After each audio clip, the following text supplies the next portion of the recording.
Let's say you're not a creative, you're not into any of this design stuff, you don't get it.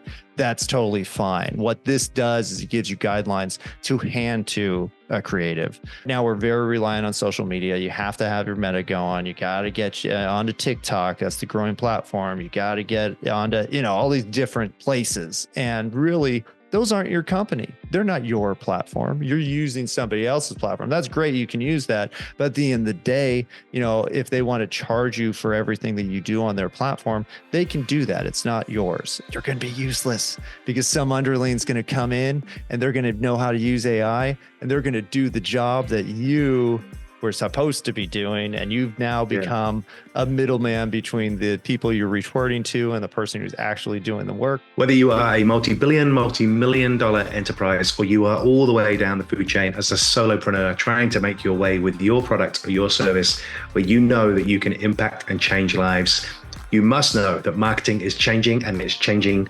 fast. We're going to be pairing up the very best of strategies from 20, 30 plus years ago, before the dawn of the internet, and putting them together with the new AI-enabled technologies. Today's guest is Mark De Grasse. We're going to jump right in. All right. Well, hello, Mark. Hey, how's it going, James? Okay. How are you? How are you? Thank you for coming today. I'm excited to jump into this and help people with their marketing branding and talk a little bit about your upcoming AI bootcamp. I know you've already done one, so maybe start there. Tell us a little bit about what is AI Brand Bootcamp. You've already done one. You've got another one coming. So tell us a little bit about that. So, I was looking for a way to basically improve all marketing. What I saw over the last, I was president of digitalmarketer.com for 2.5 years. So I had built an entire network of professional marketers in all these different segments. And what I started to realize was that everybody was segmented. I think for the last 10, 15 years, like as a marketer, you've had to niche, right? You had to specialize in one thing. Otherwise, it was hard to even describe what you did to people. Problem with that is that we've ended up with a bunch of siloed departments of marketing and components of branding that have nothing to do with each other. So you have the social media looks a certain way. You have the website looks a certain way. You have your corporate office looks a certain way. You have your products looks a certain way.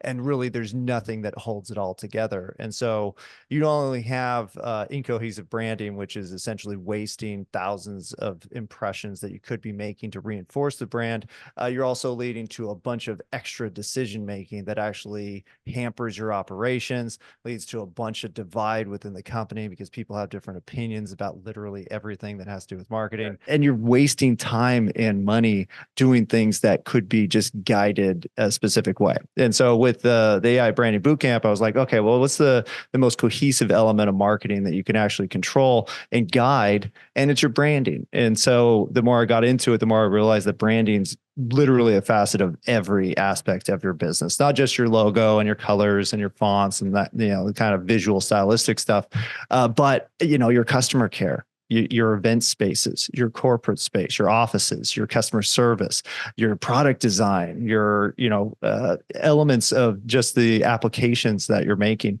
Literally everything, if you have the right branding guide, it could be derived from there. And now you get rid of all that extra talk and debate and opinions and biases that usually go into everything. And now you could move forward with your marketing for reals. Long answer. And I love what you said, because I'm a product guy. So I worked in multi-billion-dollar organizations where my product marketing looked very different to all of the other products marketing. So when we went out to see clients, they would frequently say to us, how does this fit? Yeah, what's the brand? We'd say, so show us what you're looking at. And then we'd see their product marketing and go, oh yeah, it looks like we're from two separate companies. And it would be a major integration headache, or just a headache for them about how does everything fit together? Because we're giving you a lot of money. So who does this apply to then? Because I think you said a credible amount there at the beginning about what this is and where some of the challenges are. Who does this apply to? What kind of enterprises and businesses are going to get the most from this? Or was this kind of applies to all? Will you tell us? Yeah, it's pretty universal. So it goes to the biggest businesses all the way down to the solopreneur who's doing, $100 a month on Etsy. Like it's literally everyone. And and I originally thought it was like, oh, this is a small business issue. Like bigger businesses have it figured out. And then I've been to bigger businesses. I went to a Google Executive Summit a few months ago. And I actually asked them, I said like, hey, how's the management of Google work? Like, how do you guys work? And they're like, okay, well, we have all our different products and each product has their own executive team and their own operations and their own blah, blah, blah. I'm like, how does that connect though? Because you have Gmail and then you have Drive, which are very similar products. Like, how does that connect? Oh, we have an overriding executive team. I'm like, oh my gosh, you have a pyramid of bureaucracy and you're not talking to each other. And that's why none of you seem to have answers about anything. And that's just one example. I always pick on Google, but it just shows like, oh my gosh, even at the biggest level where literally money is not even an issue. It's not a decision maker where you could just say like, we need to get this done, get it done. Even at that point, like there was no cohesion and there's no guidance and therefore there's no leadership. So that's the big example, but even the smallest example, because a lot of people say like, well, I don't need that stuff yet. I'm just getting started. It's like, no, when you get started, that's the perfect time to set up all this stuff, because otherwise you were going to be making decisions off the cuff in a rush. Oh, I need that thing. Let me just go grab whatever template off of Canva and then we'll promote the event with this.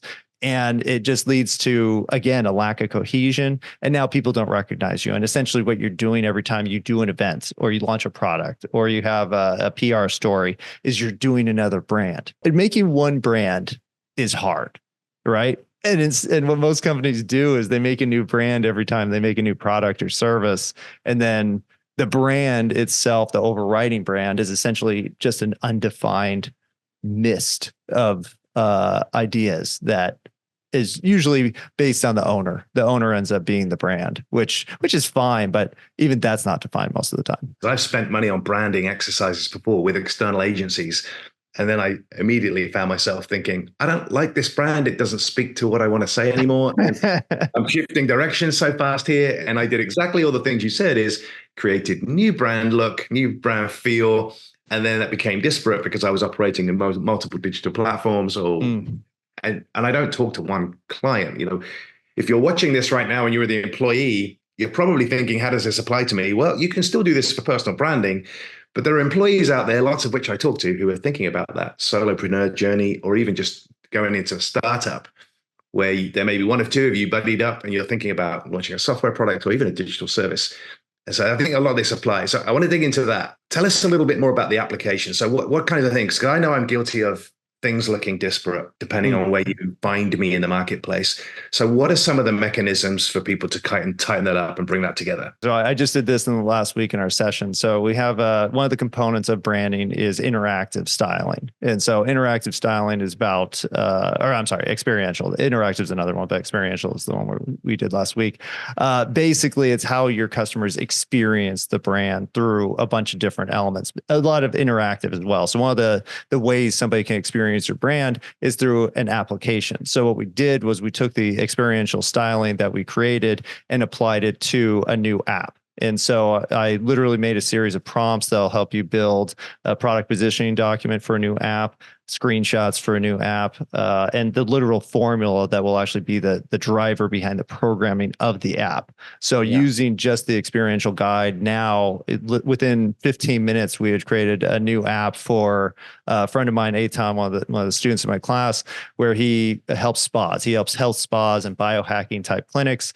And I said, okay, well, let's just think of an app. And we went through the prompts and came up with an app that basically helped people track their mindset on a daily basis, and then based on their score, create an average that could apply to local spas solutions that will then drive them there if they score below a certain point. And so that was just created with us chatting for like 15 minutes, but it was completely on brand for him because he had what we call our brand pillars, which are essentially the core branding elements that apply to every one of the prompts that I gave them.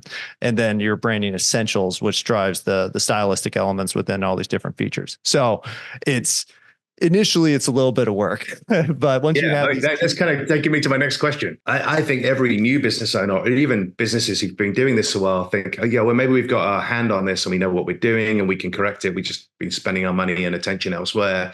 And if you're a new business, you're just thinking about sales, sales, sales. How do I sell something? I wanted to ask you about, what do you think that time commitment looks like? So tell us a little bit about the boot camp, how long people are going to be spending in there, and then what their expectations could be about the amount of work that's required. I don't think it's, I think it's okay to say to people, hey, if you want to build something excellent, it's going to require you to put some time in. I think that's okay. Yeah.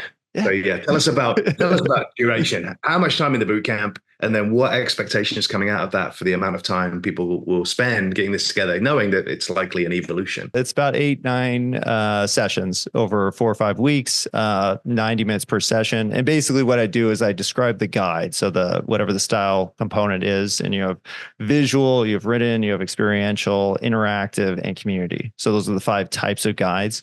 And literally within the first session, you have your pillars, you have the essentials that you have to drive all the other guides. And then it's just a matter of prompting. So, and then what we do is, I describe the guide. Here's the different elements of the guide. Here's how to use the prompts to create your guide based on your elements. And then we do application. And so application would be, hey, let's go ahead and create an app. Let's create an idea for an app. Let's create the formula. Let's create the concept together. And that's an application of experiential styling. Then today we're doing interactive styling where we're saying like your sonics. So what kind of music should you be using? Sounds like an easy choice, but the problem is unless you have all these different things that I already described, your brand pillars, you'll just end up going with whatever everybody feels like, or whoever has the loudest opinion in the room because you're doing it with a committee. And instead you say, no, guys, here's our pillars. The actual prompt will tell us what we should do. Now, there's still decision-making in that process, but essentially the prompts, the AI acts as your unbiased consultant. And then it just tells you, hey, suggest based on what you're trying to do, based on who you're saying you are, this is the type of music you should do. And then your customer avatar is in there as well. So it's not just your opinion. It's literally, here's your customer avatar that you created through your research. Here's your brand avatar. So here's who you think you are, or who we're referencing as you. And now here's the music choice. And so you don't have to rely on the boss. Most of the time it's like, well, the boss likes classic music, so we're going with classic music. It's like, no, you're in a spa space. Classic music? Are you crazy? Like, you can't do that. So now you don't have to have this argument. You just say, based on the guide, based on the research, based on AI's, relatively unbiased opinion, this is the music you should do. So we do one of those every time to actually apply it. And then really you could derive anything off of this. Like I could say, I could build a podcast concept for you, build the entire episode list for the first season. I could say, here's how to make a magazine. I could say, here's how to make a YouTube series. Here's how to make your next product and how to decide what it should be. Like all of it's just application of the branding. 8-9 sessions, 10, that sounds like 10 or 15 hours of commitment to get all those brand pillars in place, music, characteristics, the customer avatar, some of the things you talked about, they're kind of component in there.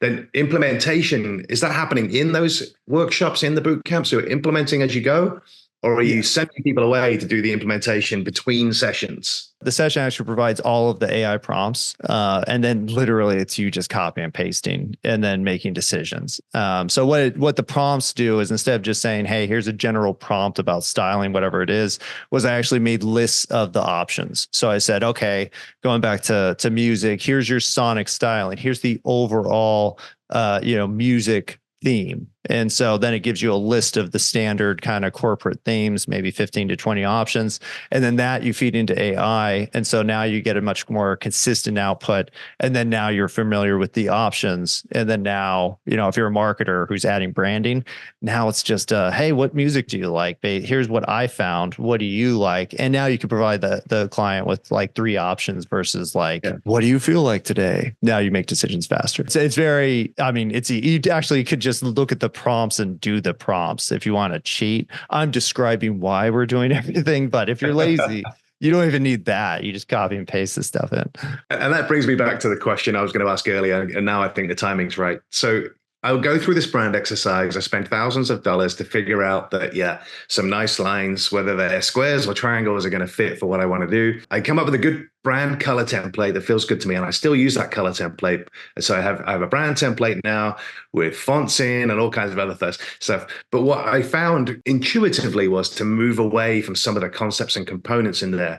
So, do the prompts allow for people to kind of reshape their brand and evolve it as they go through the boot camp and then beyond? Oh yeah. And that's kind of, I preface every prompt with that. Like, hey, you have to read the answer and you have to make sure it jives with whatever you're trying to do, because you might Yeah. have some nuances of the brand, or maybe, the owner of the brand hates country music. And so even though it's very much suggested they use country music, he's never going to go for that. So just nix it, just do something else. It's all up to you.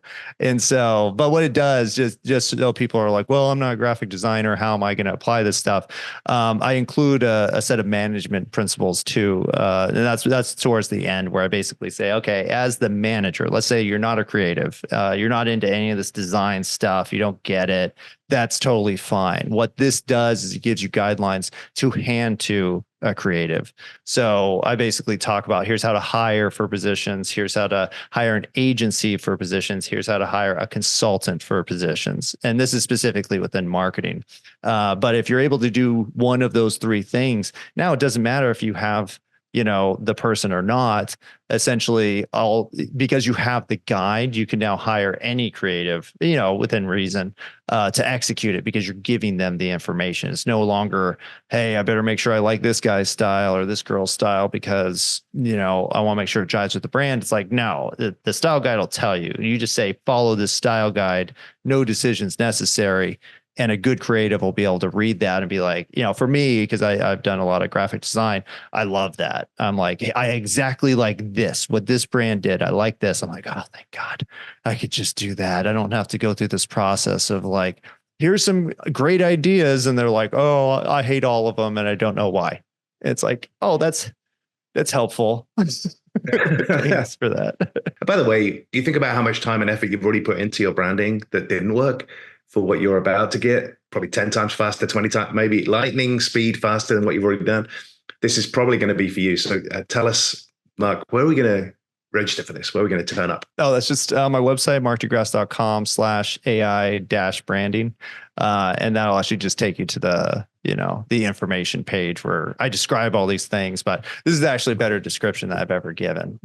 Now that I think about it, I'm like, oh, that's good. This sounds great. Well, it's hard to describe what I'm talking about, because it's something I haven't seen anybody even try to do this before, because it's so difficult. And you have to be a certain level of creative to even understand what I'm saying. But it doesn't matter now, because you have the prompts. And that brings us to something we talked about in the green room, is kind of perspectives on what's going on in marketing right now, what's working, what's not working. You have this decades of experience, so you've seen what's gone on over the last 20, 30 years. So you can kind of talk to, where are we? Are we going back in time, or are we going forward in time? Tell us about what your perspectives are on what's happening in marketing right now. It's a little bit both, because I think what we're going back to is back to customer care. For the longest time, we've been able to essentially do enough advertising, paid media, where the actual customer care, the actual product, the actual delivery didn't actually matter, because there were so many customers and there was so much money that you didn't actually have to care. Plus, advertising was relatively cheap.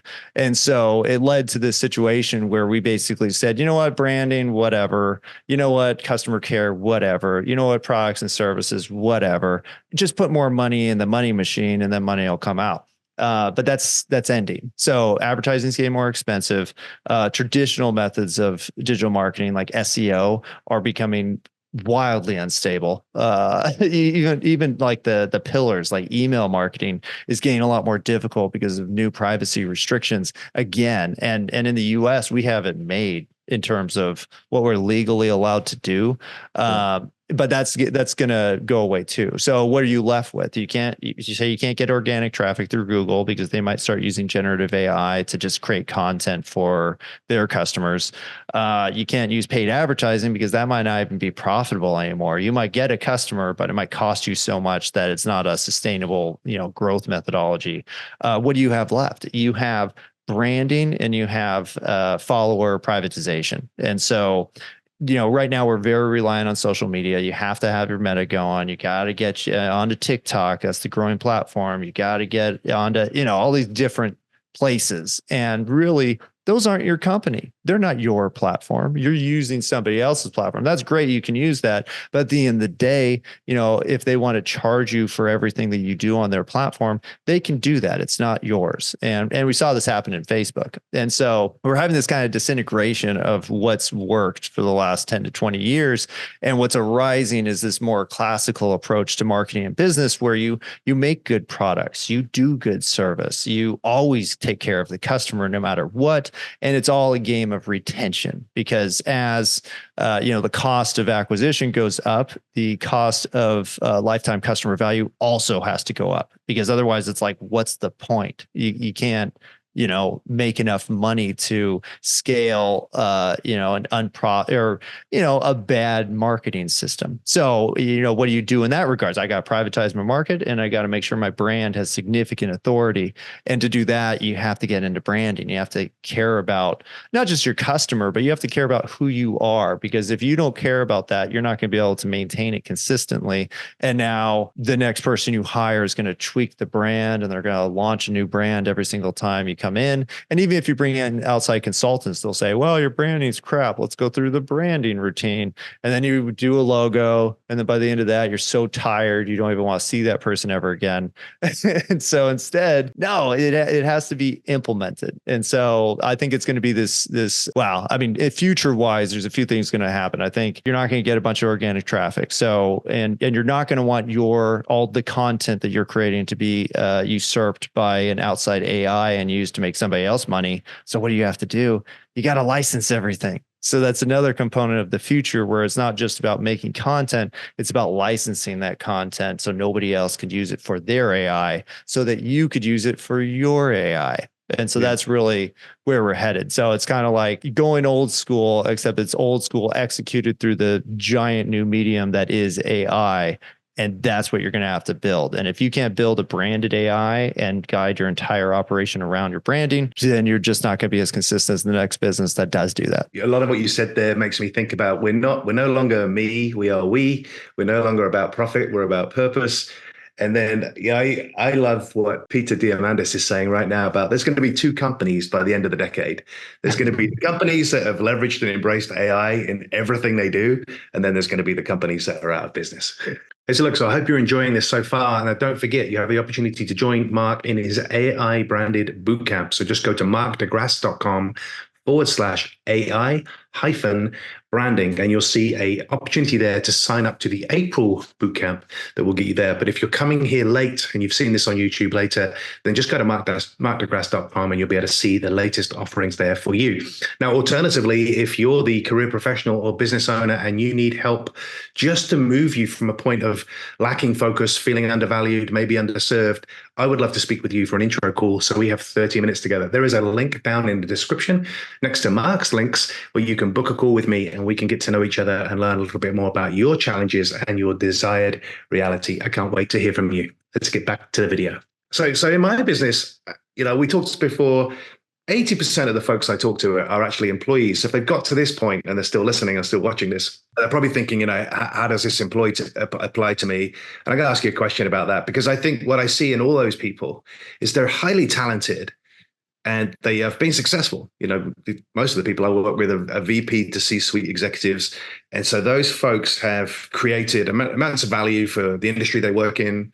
But one of the things that they are butting their head up against now is how to get the execution done. So what elements, or what are you seeing in your business that you see the same thing? So you have people turn up to the boot camp. What are you noticing about their talent and then their ability to execute based upon the things that you give to them? Well, because I have a lot of people like that too. It's a lot of business owners and, high level managers. And the thing that you have to wrap your head around is that AI is not about, producing a single thing. It's not about producing an article, or it's not about producing an email or whatever it is. It's about formulating a method to actually have those things created forever. And so if we say like, hey, you could write articles with AI, I'm not just saying, hey, go write an article with AI. I'm saying, no, how is this article should it be written? What's the structure it should have? How many words should it be? What language should be used? Like what series can we test, and what multiple series can we come out with to A/B test a concept or a theme? So as a manager, as somebody who, is in charge of creating these processes, that's going to be your job. You need to create formulas for creating consistent output. And then that's the thing that you'll be defining currently to the people you employ. Maybe in the future, it might just 100% be up to you. You're going to be the department. So it's no longer like, hey, go find somebody to hire. It's like, no, we provide you with a high power AI. Like your job is to manipulate that thing and have it produce the thing we need. And that's your job. And you're going to use the 40 years of experience you have doing whatever you do to make sure those formulas are right, because you're going to consider things that somebody who's new or has never done it or has maybe grown up and been completely reliant on AI can even understand how to do. And you have that information based on your experience. So it's still, well, it's 100% applicable, because if you can start to output the actual final result, and maybe it's multiple steps right now, but eventually it won't be, because the way AI is evolving, you're going to be useless, because some underling's going to come in and they're going to know how to use AI and they're going to do the job that you were supposed to be doing. And you've now become a middleman between the people you're reporting to and the person who's actually doing the work, which is kind of what we are right now. That's going to go away. You're going to have to be the producer. And as the expert, you have to be the formulator. I don't buy into this AI replacing jobs. I don't think it's going to replace jobs. I think it's going to replace methods, processes, and systems, and the way in which things operate. And so much in the way that the internet did that for the offline world and made it an online world, and now we're going from an online world to this just a different way of doing things. So we have a different industry that way. And I think that's what I heard from you. So one, is that right? Do you think that it's going to replace jobs, or do you think it's going to replace processes, systems, policies, methods? Yeah, I say it's going to replace responsibilities, because it's kind of like, well, if you look at like my podcast production. So currently I have multiple steps. There's like 10 steps I have to go through. I produce the podcast, I transcribe it using the script. Then I produce the thumbnails using Canva. Then I produce the copy using ChatGPT-4, and then it all kind of mushes together. And currently what I have is I have a guy editing the videos. I have an assistant that's actually posting the information and creating the copy, but it's all kind of clunky. And so as things get better, I could definitely envision a website where it's like, hey, upload your raw podcast copy, upload your commercial, upload your intro, and boom, you're done. Everything's good. And then it could just get simpler from there. So it's the responsibilities where I'm like, oh, great. This editing system it adds the intro and the outro in the lower third. I'm good there. I don't need a person. And so it's like what you said. It's just replacing these tasks that it took multiple steps. Now you don't need to. There's now AI solutions for that. There you go. So it's exactly what you say. It's not replacing jobs. Like Billy's not going to lose his job because AI came in and could do everything. It's like, no, we used to have work for Billy and there's just none left. Or they'll just pay the next person the higher value to do the higher value thing, whatever that is. Yes. Yeah. So, and I think you've then answered my next question with one example is, one of the mistakes that people are going to be making coming out of bootcamp, and you tell us other things that you're noticing already that you're going to be implementing going forward, is that they aren't documenting that process. So they're not clear about what is it that AI needs to take responsibility for. What are the mistakes have you learned? Do you have enough data yet? You may say, I don't have enough data yet. No. There's always mistakes. Yeah. So give us one or two examples of what. Okay. So I'll tell you about prompting.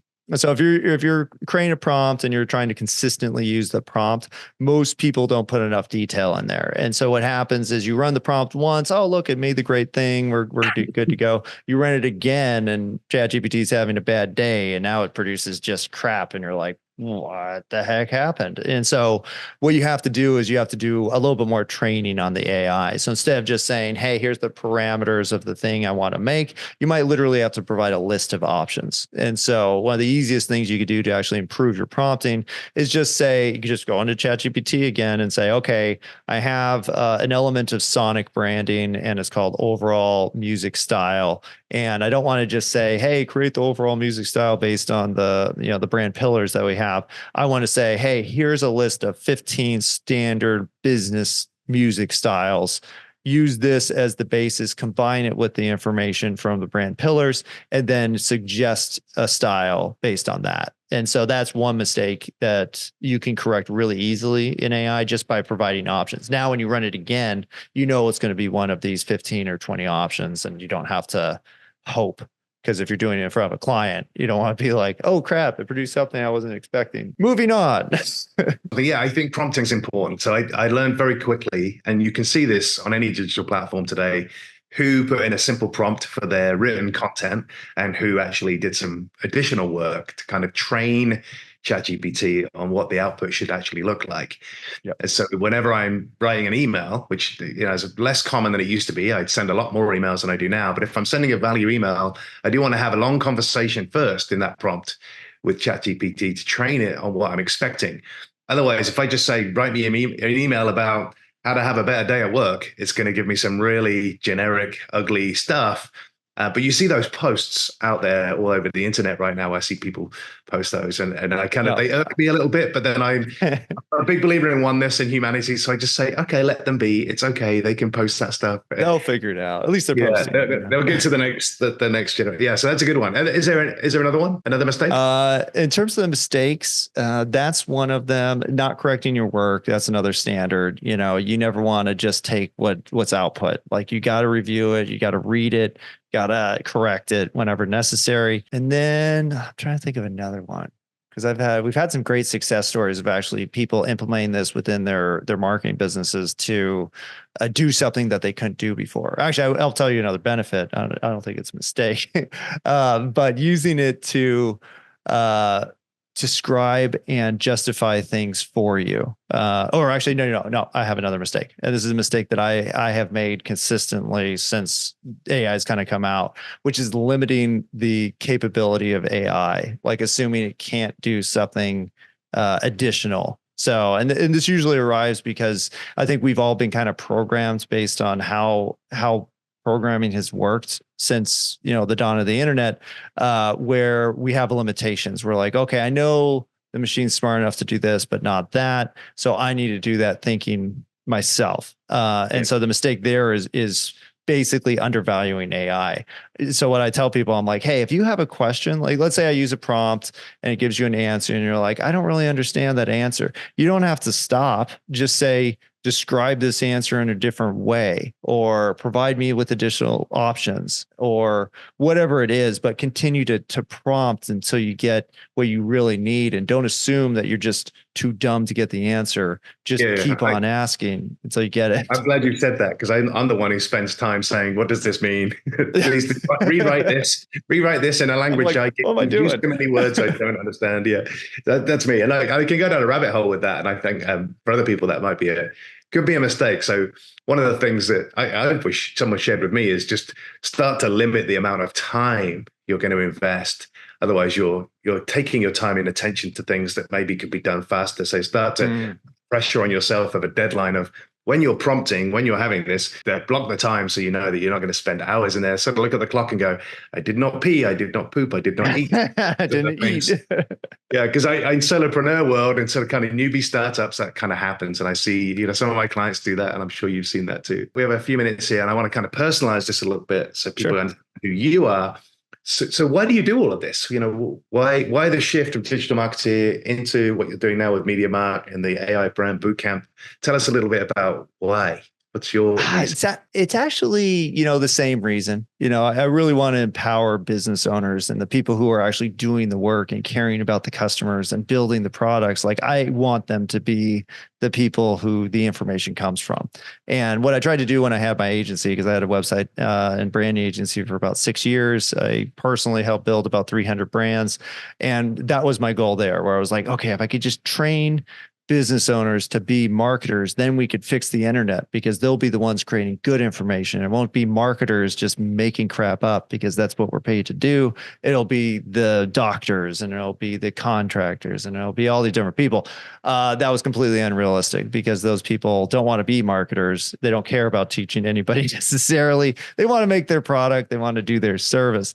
And so what I found was with AI, when AI came around, I was like, oh my gosh, I can finally fix the problem. problem because you don't have to be a content creator. You don't have to be a creative. You don't have to be all these things. You just have to input the information, have some intention behind what you do.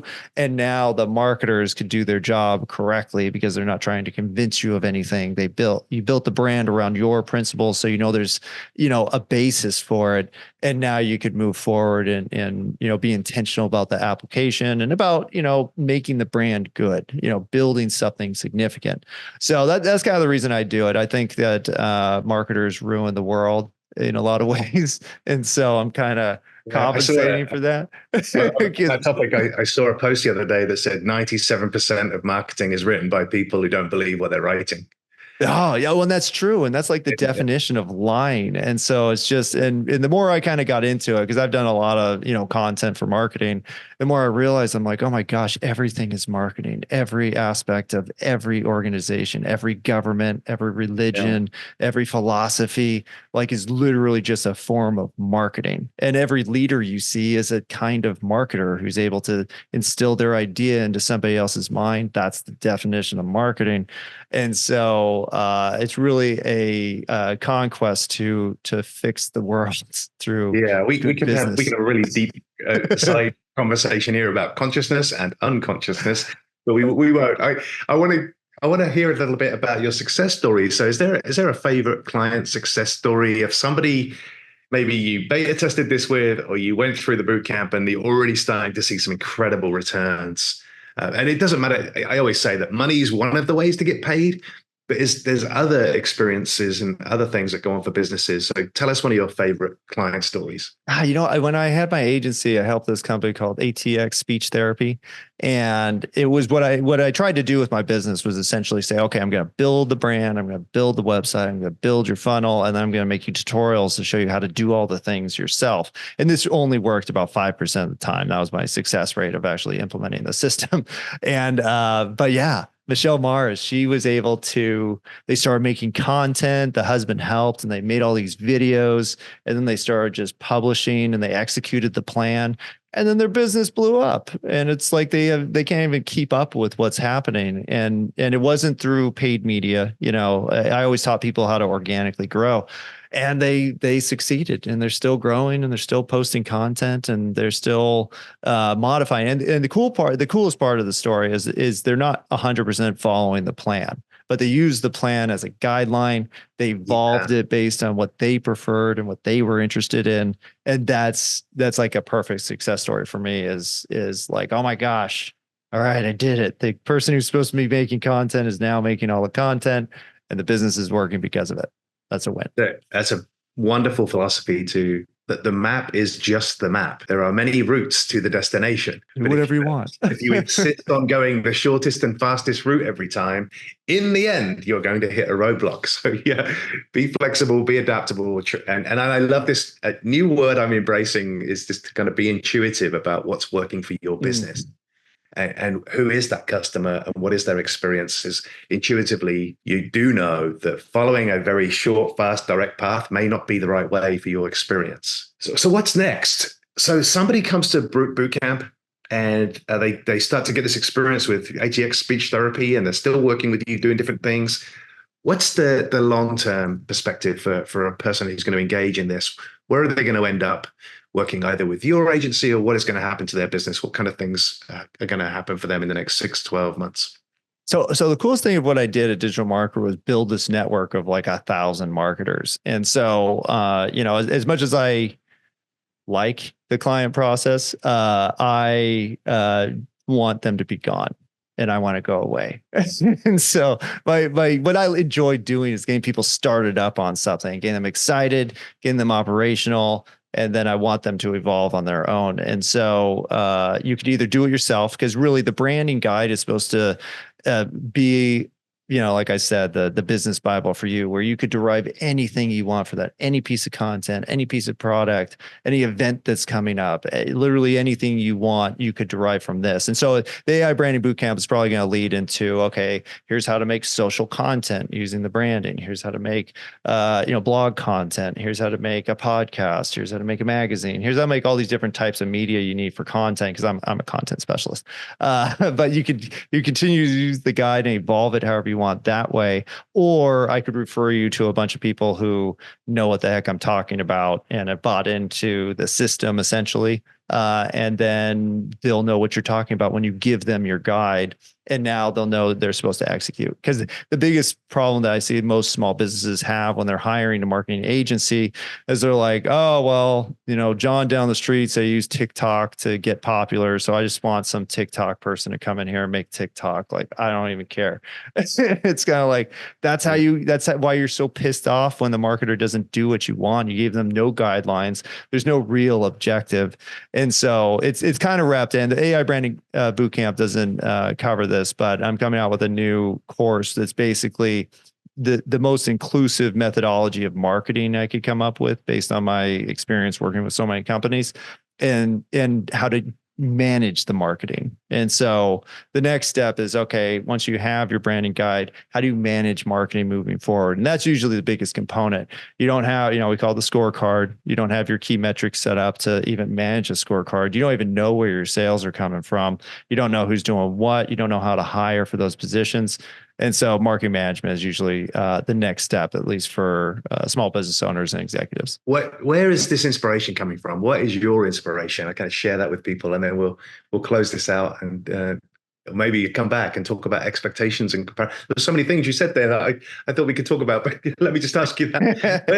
Where is the inspiration for all of this? I love business. I've always loved business. And so I was like a child, and it's always hurt to see it used in such a negative way, which I think has been bad. It's been greed driven.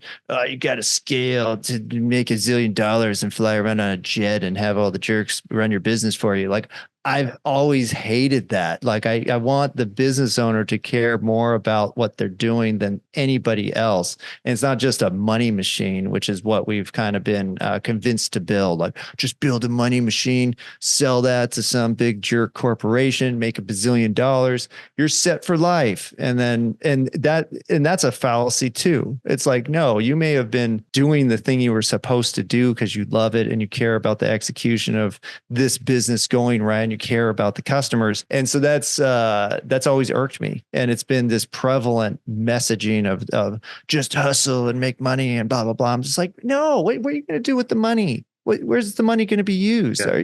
Yeah. Most likely you're going to use it for the thing that you actually wanted to achieve in the first place, or you're a shallow piece of crap and you shouldn't be using it for anything and to go away. So my goal is to fix business, to get it back on track, to providing good products and services to the people you want to help, caring about that process and improving that process forever. Like, it should never stop. Things aren't perfect.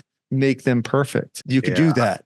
I would love to have you back maybe 3-6 months from now, and we flip it to the kind of what's happening behind the business piece, because it's things you just said in that last section about people's beliefs and their limitations around expectations around money and why they want the money and what they're going to do with the money. That is a whole podcast in itself as well. Sounds like you got an awful lot to say about that. I do. Hear it. Well, look, Mark, thank you very much. It's been awesome. And I bless you for everything you've shared. I want to thank you because you're doing something at the forefront of a technology which is just bamboozling people, and they're getting exhausted. They're getting overwhelmed and they don't know where to turn. And I think you've given them, for any enterprise out there, right the way down to a solopreneur, you've given them a way out. So thank you very much for your time. No, thank you, James. This has been a blast. Love what you're doing. I love the audience that you're serving. So I wish you luck. Thank you, Mark. See you. Thank you for watching that conversation I just had with Mark there. I think you'll find incredible amounts of value. And if you go and join the AI Branding Bootcamp, you're going to have a lot of fun inside that container.